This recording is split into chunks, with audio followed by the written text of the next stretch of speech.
Okay, so today I'm finally ready to do the first firing on the garlic roaster that I made. It needs to be what's called bisque fired. It'll make it sturdier because right now this piece would crumble if I grabbed it too hard. So the bisque will make it very sturdy, and it'll also be very porous, so it'll soak up the liquid glaze, which will be the next step. So I'm going to go ahead and put it in here with all my other stuff. Again, it'll fire to over 1900 degrees, and it'll take about 13 hours to do that. So I'll be unloading it the day after tomorrow.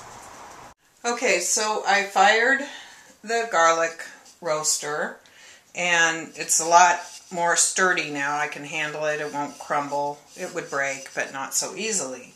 Here's the top. On the bottom, I've just covered the bottom with a clear glaze so that when we use it, and it'll wash up a lot easier. So that's just clear glaze on here. Now, in order just to get these leaves, I'm going to cover this part of the clay with wax resist so that when I dip it into the glaze, this part doesn't get hit. So I'll do that, and then I'll show you how I dip it and glaze it, and then I'll be ready to fire. Okay, so now I've put the wax resist on the part of the clay that I don't want glaze to get on. And the other thing I need to do before I dip it in the glaze is there's a hole here. I put a hole here so that steam can escape. And I have a little skewer. I don't want glaze to go through that hole, so I just plug it with my little skewer. And now I'm going to go ahead and dip it into the glaze. It's going to go down. Here's the glaze. This is a yellow glaze, and I'm just going to dip it like that. This is the fastest way to glaze. And then I'll let it shake it off. And then where that glaze did get on the wax resist, I can just sponge that off. So the next time you see this, it'll be ready to use, and it'll hopefully turn out pretty.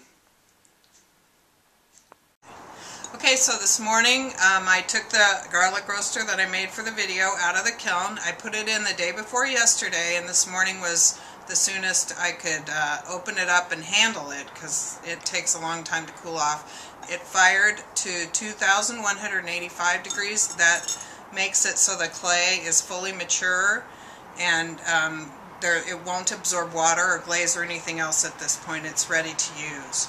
So I used a new glaze that I actually bought. I mix most of my glazes, but I used a new one for this, and I'm not sure I'm loving it, but I did make some others, which I do kind of like these guys.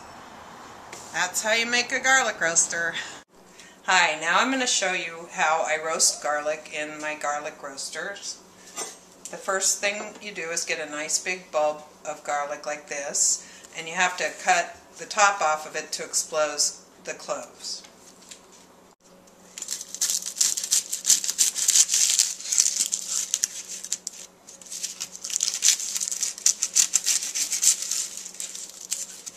Mainly just have to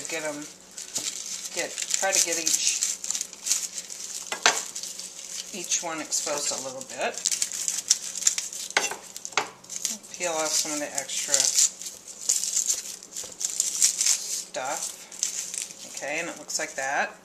And now it's going to go in the roaster. Okay.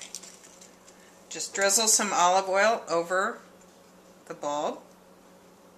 Like that, about that much.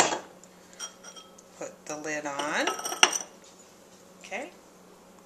Okay, now I'm going to put the garlic in the roaster in the oven. And I will set the oven for 350. It'll go in there for about an hour.